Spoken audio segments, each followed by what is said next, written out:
Hey everybody, it's Jason from the Texas Gun Vault, and once again I'm coming to you with another range report. And today's range report is on a really cool and extremely high quality firearm. This is the B&T APC223. Now this is a pistol. We do have a tail hook pistol brace on the back. I believe the barrel is 12 inches long. So yeah, legally this is a pistol here in the United States. Now I'm really excited to get to shoot this because you guys know I'm a huge fan of B&T. I think they are just simply the coolest firearms company in the world, mainly because they focus on a type of gun that I absolutely like, the submachine gun or the pistol caliber carbine if you're here on the civilian side of things. So I've never really had a chance to get into anything that they make that's chambered in a rifle caliber. So this is my first venture into this, and I'm excited to see how this is going to play out.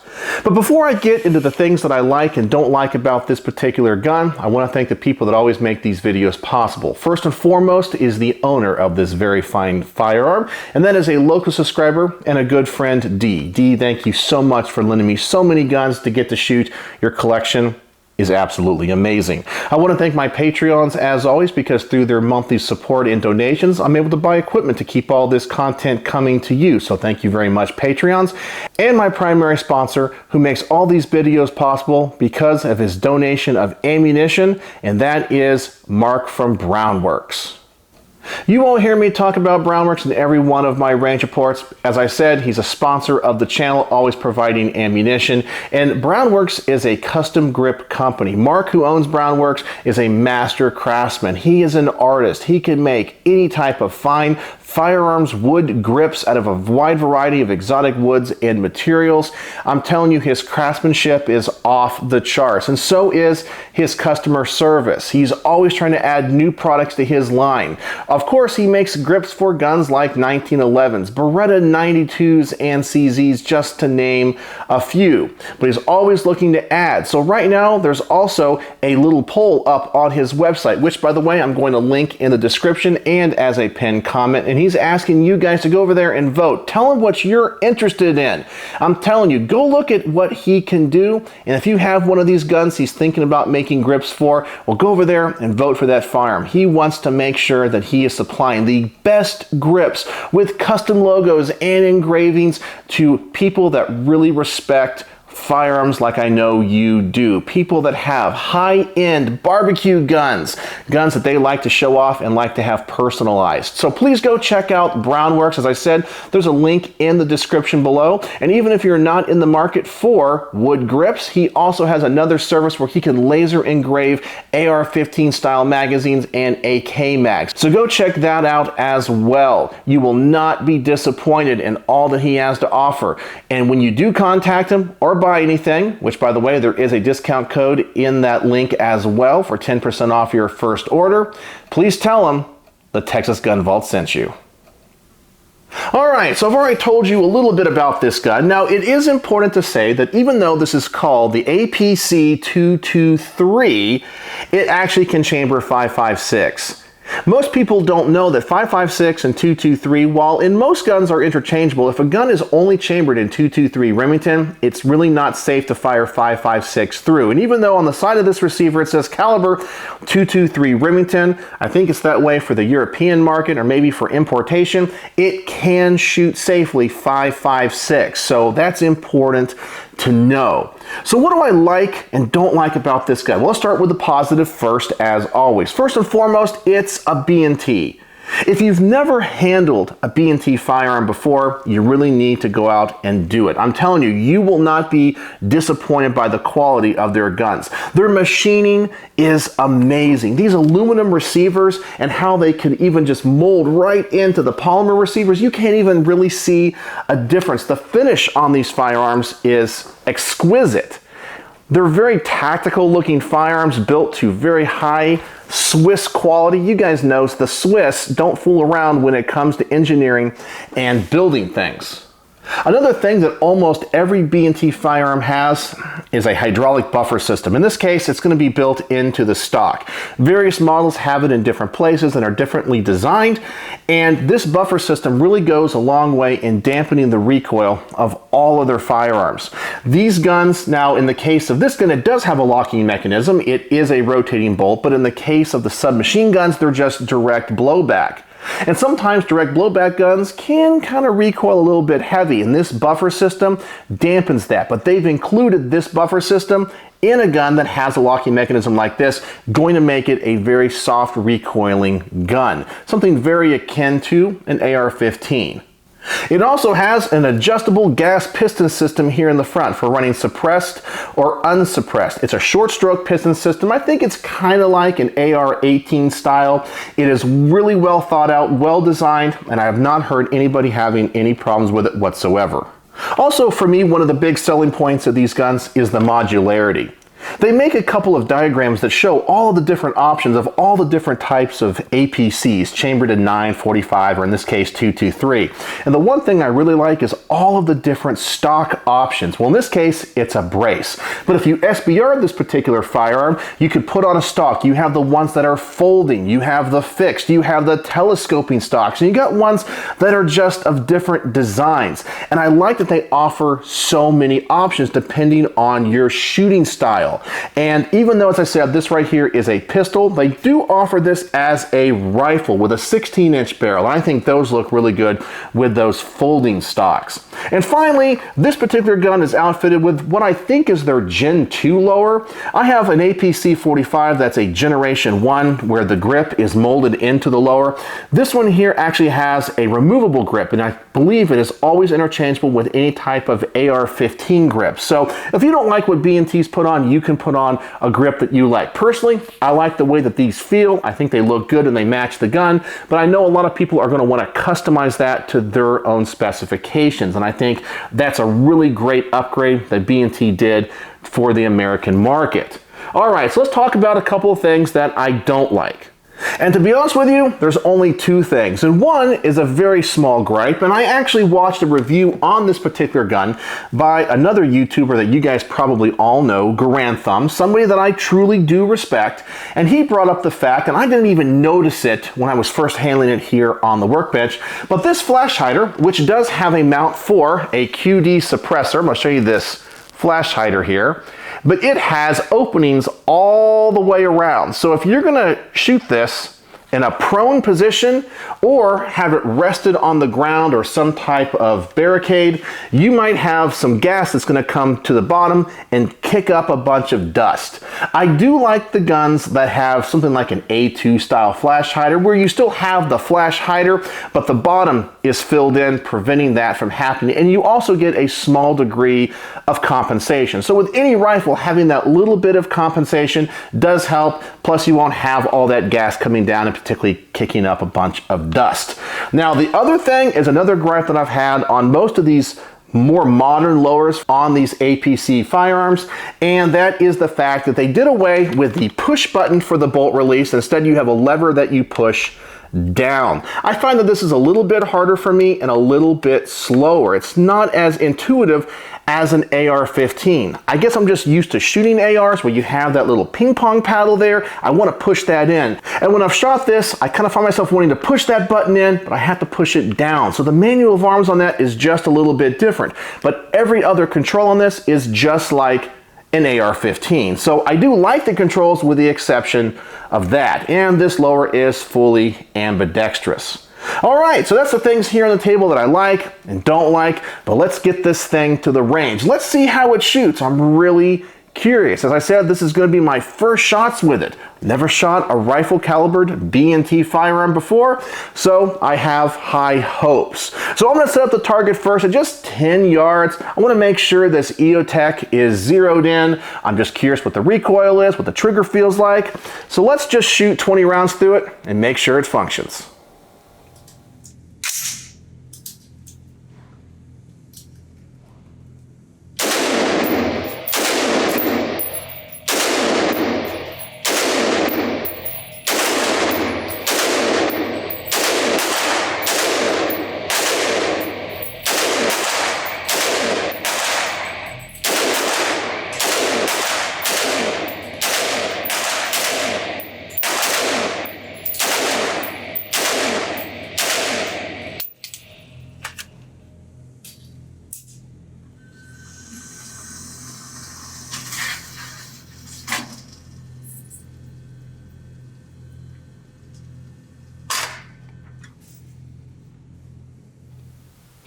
right, and as you can see, the gun shoots really well and is pretty darn accurate. After shooting it, I have to say the trigger in this thing is really darn nice. It's definitely a duty trigger.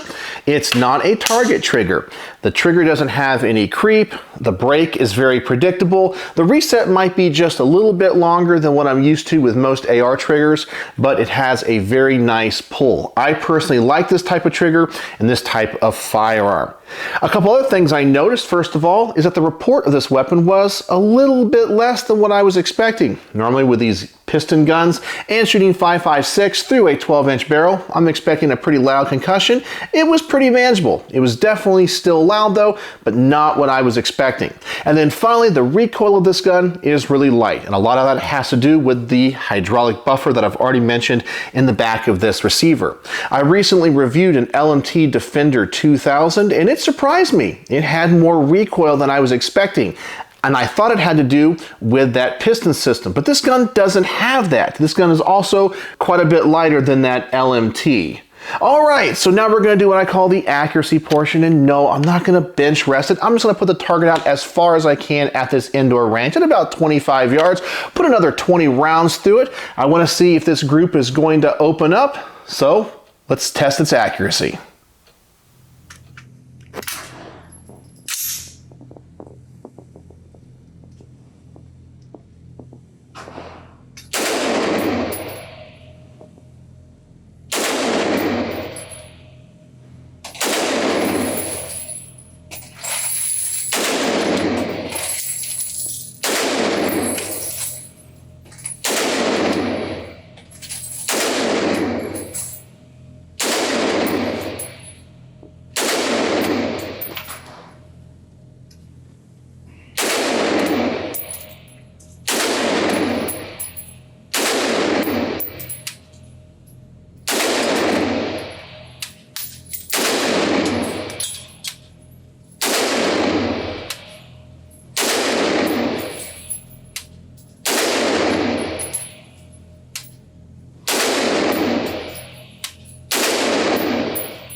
And so the gun shoots pretty accurately. It shot high, but that was more the optics problem than the gun. I had moved the optic around on the rail a little bit as I started to film this range report, so maybe I moved the zero just a little bit. So it's definitely the EOTech, not the gun, and I could just re-zero it. So I'm pretty happy with that accuracy. But there is something that I don't know if you noticed in that footage that I had to do. I had to move my hand from here around the handguard to go into a magwell grip. Now I have only shot 40 rounds and in not very fast succession, and this gun is getting uncomfortably hot. The handguard, you can't even touch it after 40 rounds, and even holding it down here on this polymer magwell, it's still pretty warm. I mean, it's not just uncomfortable, it's actually feeling like it's going to burn my fingers. Now, the trunnion, or whatever the barrel goes into, there's not any space. It's very close to that chamber, and it's going right from the barrel material right into this aluminum receiver. So probably if I own this gun, I would want to have the rifle version. I would probably have maybe some different type of rail covers out here or use a vertical foregrip. But as of right now, this gun is getting hot. Even at the front of the gun where the gas block is, it has a lot more heat than what I was thinking it would. So maybe this is something that I'm really going to have to address. I'm going to let the gun cool down before I do the next tests, but we'll see how this heat holds up. All right, so the next test we're gonna do is I'm gonna give my wife, Becky, a chance to shoot this. I'm gonna let it cool off for about 5 minutes and let her take a shot at it. She always likes shooting B&T firearms. I mean, who doesn't? But I wanna get her thoughts and opinions because she's a different type of shooter than I am. So let me get this gun on her shoulder and let's see how she shoots it.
And like always, she probably outshot me on that one, so I'm real proud of her.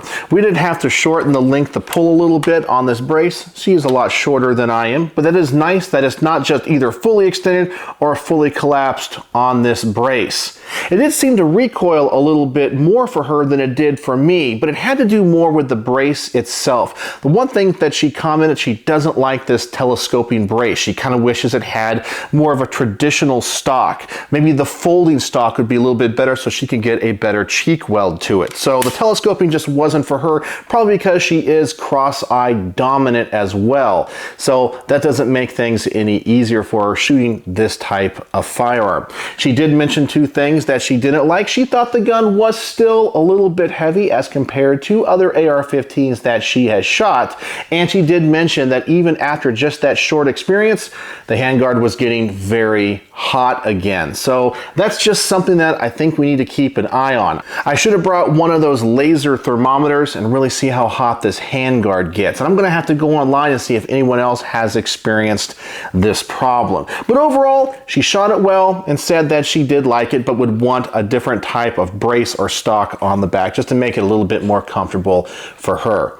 All right, so the next test we're going to do is the quick magazine or defensive use change. Now remember, I am not a competitive shooter. I am not one of these bearded tacticians. However, if I can change the magazines out in these things pretty fast and get this gun back in action, well, somebody that trains like you probably could do it really fast. My only concern with this gun is going to be the bolt release. As I mentioned in the opening, you have to push down and not in. And I have just trained the muscle memory on an AR-15 to push that ping pong paddle in. Now, I am aware of it, but let's see how fast I can change this magazine out and get this gun going again.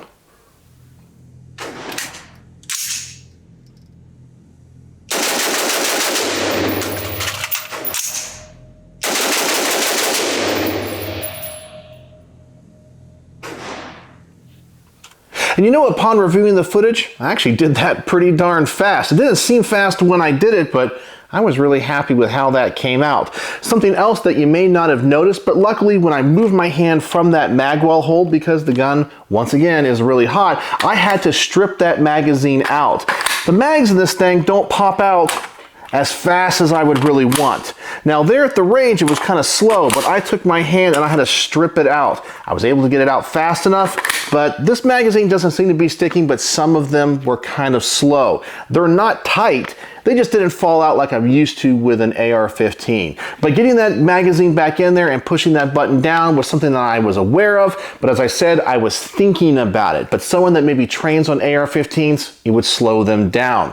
I really wish maybe they kind of offered that Gen 1 push button, because I said it's the same manual of arms as the AR-15, but with this type of grip module. Who knows, maybe they'll come out with a Gen 3 sometime in the future. All right, so the last thing I want to do with this gun, because it appears I can shoot this thing kind of fast and this trigger is really nice, well, I am going to have to get this gun hot because I just want to do a 30-round mag dump. Man, this gun I think can run fast. So let me just have a little bit of fun with it, and you guys just got to bear with me.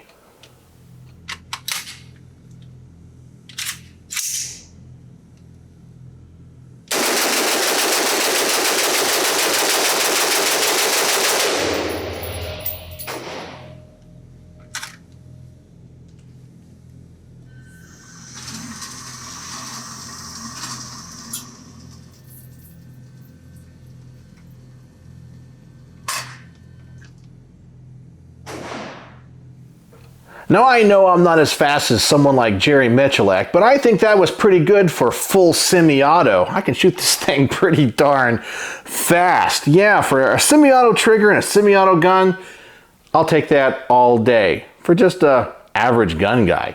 So what are my final thoughts on the B&T APC223? Well, it's definitely cool. And there are things about this gun that I really like.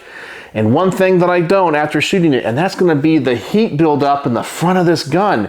It's not just uncomfortable, but as I said, it hurts. I really think that you can get a minor burn if you shoot this more than maybe 100 rounds or 150 rounds. And I promise that's not hyperbole. There just has to be something done about heat dissipation up here on the front of the gun. Now, when it comes to my interest in this gun, I still think I want one. I think I would really want the rifle version, something with a 16-inch barrel and probably the folding stock. And in flat dark earth, you guys know I'm just a big sucker for those tan colors. That would be a really cool gun, but I would have to do something up here, put on those rail guards, or maybe some type of vertical foregrip. That would be the only way that I think you could really shoot this safely. But everything else about the gun really did impress me. It's definitely well built. It's definitely accurate. And to be honest with you, it shot better than I thought it would. I have read some reviews and I've seen other people shoot it, and they kind of foo-fooed it at times, going, well, it's not as good as the APC9 or APC45. But after getting my hands on it and shooting it, it really has impressed me. So really, there's only that one negative thing, just the heat. I can even get over having to push that button down to release the bolt. So on my star system, how would I rate the B&T APC223? Well, it impressed me in some ways and disappointed me in others. But overall, you got to admit it's a cool gun. It's well designed and well engineered. But that heat problem is the only issue. So I would probably give this on my star system a 4 out of 5. Yeah, if it would have stayed cool up here in the front, it'd definitely be a 5 out of 5 star review, because everything else about its performance impressed me. And you guys know I have high expectations for a company like B&T. So in order for any gun to get a 5-star review, it has to go above and beyond and exceed those expectations. And this gun's performance, honestly, did. And I've even disassembled this and cleaned it, and I'm impressed with how easy it comes apart. It stays really clean, especially because it has that piston system in the front, so we don't have gas coming back into the chamber and into the bolt. Really easy gun to disassemble, really easy gun to clean. It seems to be well built, it's accurate, it's cool as heck, and it's Swiss made. There's so many things about this gun I absolutely love. But I gotta do something about the heat and the heat dissipation. So if I ever see one of these in flat dark earth with a 16-inch barrel and a folding stock, well, I may just have to pick it up and bite the bullet. So yeah, 4 out of 5 stars, B&T APC223. What do you guys think? Is this a gun that interests you? It's definitely cool, you can't deny it. It looks sexy, and it's a B&T, so you can't go wrong with it. So let me know what you think in the comment sections below. And as always, thanks for watching. And this is only the second portion of this video that I need to redo again.